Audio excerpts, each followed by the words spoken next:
What's going on, everyone? Welcome back to another exciting episode of Attack Productions. Ty Baker up once again, bringing another deck profile, and as you can tell, it's Lord Beerus. I didn't realize, I guess I just didn't get to it for some reason. I thought I did this one, but I hadn't already. So yeah, we're going to do Beerus. Like always, there's buttons, links. Check them out if you're interested. Hit those buttons. We're getting into it now. Alright, so on the front side of Beerus, it has a permanent where you can negate the energy exhaust skill on all your red, yellow, multicolored god cards in all areas, which is great. It allows you to be able to charge the cards you want to charge as soon as possible. Activate main. Once per turn, add one red or yellow god card from your hand to your Z energy. Look top 5 cards of your deck. Add up to one red god card to your hand. Shuffle your deck afterwards. It's just great for searching out things you need. You get your Z deck set up for your turn 2 play when it comes to Whis. Awakening, if your life is 4 or less, or if you have 2 or more energy and you have a red Z-Unison with a specific cost of 1 in play, you draw 2 cards, flip the card over. I personally think that's garbage, and I really do believe this should have been a hybrid leader. And I will get more into it as I go through this deck profile. In a deck that requires a rival as an engine, as soon as you're able to awaken, you have a great auto, which is once per turn. When you use one of your red, yellow, multicolored god cards in a combo, add up to 1 card from your life to your hand. And during this turn, the next time you activate a rival red, yellow on a Beerus card with an energy cost of 5 in your hand, reduce the cost by 1 red. All the 5 drops cost either a red and a yellow, or a red, yellow, and something else. So you always have to have another energy open to even still play that. So like going into your turn 2 when you can awaken, if you wanted to rival on a card, you have to tap out completely. And if you're playing against the wrong matchup, you will get steamrolled. And it's happened to me before. So it's just one of those things where, yes, obviously knowing what you're playing against and knowing when to do stuff is important. And that's what I kind of quickly learned with this deck. I just personally believe this should have been a hybrid leader because the Z-Unison is one to play. And I feel like getting that energy back, and then that way you can at least rival 1 card and then hang on to an open energy for something else down the road. It's great. But this card does have blocker. It still negates the energy exhaust skill on all your red, yellow, multicolored god cards in all area, and then when it attacks, it still draws a card. So that stuff's pretty nice. We're gonna start with the Z deck because I just want to kind of go over the Whis. So we play 3 of Whis. He's a 1/2, so one energy, 2 Z energy. Auto at the end of your turn, switch up to one of your red Beerus leader cards to active mode. So he's a 5k unison. He only gets +1 on energy markers. This way, if you need to protect him, Beerus, you can. That way you go down from like possibly 6 to 5 or 5 to 4. Or even 4 to 3 because we do have a Z leader. But yeah, +1 activate battle. Use up to 1 red, yellow, multicolored god card from your hand in a combo it. So yeah, it allows you to get those combos off without paying the energy, which is great. And then the -6 is when your opponent attacks, negate the attack, and your opponent can only attack 2 more times for a turn. So it's kind of a built-in pseudo floodgate if you get that far. In this deck, that's probably never going to happen, but in other decks, you could possibly get that off. We play 1 Z leader. The only problem with the Z leader is that you lose out on the permanent about removing the energy exhaust. So it's kind of like if you Z awaken, you now have to be careful what you charge because if you charge a multicolored card, it's no longer in active mode. But it is 1 red energy. Your life has to be 3 or less. Beerus card. Auto, once per turn. If it's your turn, when your cards of a rival is played, you draw 1 card. When this card attacks, you still draw 1 card. So a little bit more draw advantage on the Z leader side. And auto, once per turn, when you use one of your multicolored red god, it's the exact same thing on the other side. You just reduce by 1 red instead. He is a 20k 2 Z energy to play 1 red energy. Like, I just feel like you never want to do this. And there is a promo that I don't incorporate in this deck. It's the Whis promo, and it's free to play if your leader is a Z leader Beerus. And I just feel like it's not worth even adding to the deck at all either. We do play 2 of the Beerus Godly. He's a 3/1, but he has a permanent. If you have 2 or more red, yellow, multicolored god cards in your energy, you reduce the Z cost. You reduce the cost in your Z deck by 2, making it a 1/1.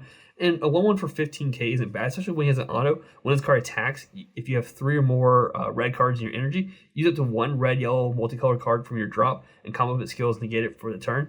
If you have 3 or more yellow cards in your energy, choose up to 1 of your opponent's battle cards and switch the rest of it. As long as you have 3 multicolored cards, boom.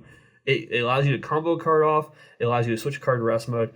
It's just a great overall card. And this past weekend, we didn't really record any games, but I managed to get both these out on the same board because my opponent just kept on negating my attack because they were trying not to let me get into the battle step. And just kind of finishing out, we played 2 of the Vegetas and 2 of the 10 times Kamehameha Mighty Blast. So that's the Z deck. Going over the actual deck itself, we play a 4-2 ratio on Whis and the Oracle Fish. So Oracle Fish allows you to draw a card, but Whis on the other hand, Whis on the other hand, looks up 5 cards to your deck, add up to 1 red god card with energy cost 5 or less and to your hand, shuffle your deck afterwards. But they both have an activate main, limit 1, if your leader is red Beerus or Whis, and you send this card from your drop to your warp, use up to 1 red-yellow multicolored battle card from your hand and combo it with skills negated for the turn. And then you reduce the combo cost by 5,000. So it's not bad. It allows you to get the multicolor stuff out there. If you don't happen to have the Unison, or if you're already using Unison, you just need another card out there. It just, like I said, it just allows you to get that stuff going, which is kind of nice. Because this is a Unison-based deck, I'm going to get this out of the way. 1 Merciless Barrage, 2 Wolf-Fang Fist. It's just a little extra defense package because, like I said, you can tap out very quickly this deck if you're trying to do the rival stuff. Just want to have that stuff there and ready to go. For super combos, we do play the Beerus ones. Card search for it, so it's a good card to have. It's a good super combo. Also, if you happen to reveal a red and yellow card, you get both effects. So innately, it's a 5k combo. But if you reveal a red card, you get the additional 5k. If you reveal a yellow card, you net card by 5k. So if you in this deck where it's practically all red yellow cards, it's a good chance you're gonna get a 15k difference off this one super combo, and it helps with your rivals. So starting with the first couple cards, these are ones are not 5 cost. Just want to kind of get them out of the way early. Play 4 of the Angel of Universe 4. This is your card you would play in the Grand Priest deck, but because your Unison will allow you to combo with a multicolored God card, you don't have to pay the cost. You combo with this card. If you want to a rival card, you go right ahead. If you don't, you still pay the red. You can play this card afterwards. 16k with offering. If your opponent wants a crit life, or you draw 2 cards. And then the other one I'm going to go over is the 4-drop Beerus. It's a promo one. Also has offering. It's a rival for a red or a yellow, and then permanent if a red yellow multicolored card is in your energy, you reduce combo cost of this card in your hand by 1. So it's a free combo as well for other style purposes. And then auto when this card attacks, use one of your opponent's battle cards with energy cost 4 or less in rest mode, and it can't be switched to active mode until the end of the turn. It's just an overall good, very cheap card to play. Going over the 5-drop Beeruses that are in this deck. I play 2 of the Golly games. He's the Block of Revenge. Like I said, all the 5-drops pretty much have more than 2 or more energy for their rival cost, but because it's how this deck is run, the first one you play, which is usually just play 1 per turn, we will reduce by red. If you have 2 or more red cards in your energy, when the card's played, you draw 1 card. And if you have 2 or more yellow cards in your energy, at the end of the turn, switch the card to active mode. So you can still attack with it. Like I said, it's a revenge blocker. 3 of the Godly Whims has offering if you do Spirit Boost 1, but auto when this card is played, if you have 2 or more red energy, 2 or more red cards in your energy, choose one of your red Unisons. It adds a marker, so it kind of balances itself out there. And then if you have 2 or more yellow cards in your energy, choose it to one of your opponent's battle cards or Unisons, switch it to rest mode. So it's kind of good defensive play if you have to get that on the board. It's a good tap the card down. It has offering to your opponent's turn without you having to lose a marker. The next card we play 3 of as well. This one's dual attack, but when this one's played, you draw 1 card, and if you have 3 or more red cards in energy, choose it to one of your opponent's battle cards. It gets minus 15,000 power for the turn, and you have 3 or more yellow energy cards in energy, you choose one of your opponent's battle cards or Unisons, and he can't attack for the turn. So like I said, another good defensive Beerus if you were able to play one. We play 4 of the Godly Greatness. He is a double strike. He has offering and interesting text here. So auto limit 1. When this card's played, choose one of your opponent's battle cards or Unisons, and he gets minus 20,000 power for the turn. Additionally, if your leader is a Beerus Z leader, this card gains dual attack until the end of your turn. So truth be told, I kind of just like if I go second and have the energy marker, I like just playing this card outright. I feel like you just burn the energy marker for this card. It's an overall good effect. You net card by 20k. It's a double strike with offering. If you ever happen to Z leader, cool, it's dual attack. Auto limit 1. When this card is used in a combo, choose up to one of your red Z Unisons, and it gains a marker. So it gives your Whis another target. So the +1 on the Whis is actually battle could be potentially a +2 if you come up with this card instead. Going over the cards that don't really require a rival, we play 3 of the Beerus and Whis. It's crit, activate main for 1 yellow energy. If your leader is red Beerus or Whis card, and you have 3 or more energy, you play this card. And when this card's played, if you have 2 or more red energy, choose one of your opponent's battle cards. It gets minus with 25,000 power or less, you KO it. And if you have 2 or more yellow energy, you draw 1 card. So yeah. And then we play 3 of the 8 drops.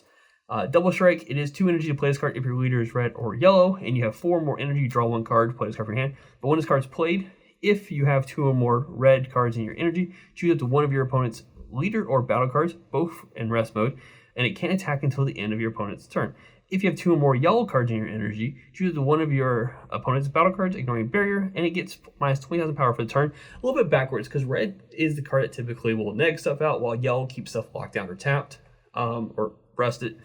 So it's interesting that they did that one kind of backwards, but you're playing this card in a multicolor deck, you're going to get the effect off. So those are all pretty much the Beeruses that we play in the deck. The rest of the deck is kind of just my tech pieces for it. Because we build Z energy early on, we kind of keep it to some degree. 2 Gohans. For the defense package, we also play 2 testing the opposition. Like I said, it helps them go down from 5 to 4, or even 4 to 3. Just really need to see one of them for its effect. 2 Flying Nimbus and 4 Explosive Dance. May seem like a lot. It's 8 negates there. But one of them is free by taking a life. The other ones I just need to see against the super aggro matchups, really. And at our locals, we tend to play this way. So like these are things you could just rebalance yourself if depending on the meta in your location. 2 Almighty Resistance really never came up at all. But hey, if I have a card on board already and I want to tackle it and my opponent says no, I say no to that. Because we do play a Z leader, we play 2 of the Omega Shenrons. And for the secret rare, I went with SSB Vegeta. Really, I think it's just whatever you prefer. The deck doesn't build a lot of board space, so having something like this, like a super boss monster, felt great when you were able to play it. But yeah, that is my Beerus deck profile. Hope you all enjoy. Yeah, like always, buttons, links. That's it. Bye.